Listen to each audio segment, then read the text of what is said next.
Salut! Astăzi vă prezint o tastatură mecanică de la Tesoro. Durandal Ultimate. Este o tastatură mecanică, iluminată. Aceasta este cutie. Cutie destul de interesantă, cu o ușiță sau mai bine un gemuleț unde putem vedea tastatura. Iar pe spate avem câteva detalii cu tastatura. Are conector aurit și taste iluminate, hub. Tastatura vine cu taste black. Ceramic black.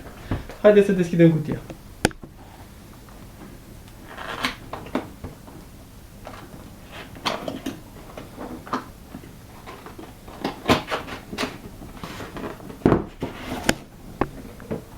Bun.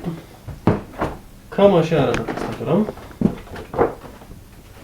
Haideți să scot cu tot cu spumă. Așa.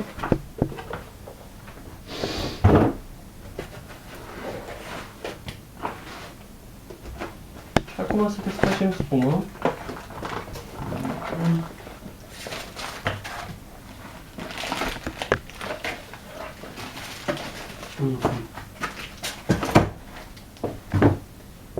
Tastatura vine și cu un suport de mână, un palm rest, care se poate atașa.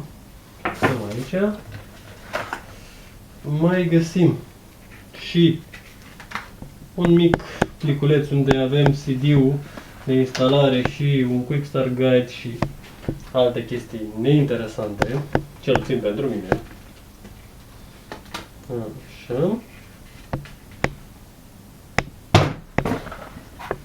Acum tastatura în sine. Cam așa arată tastatura. Haideți să pun și palm rest-ul, să vedem exact cum vine. Cam așa arată, destul de solidă.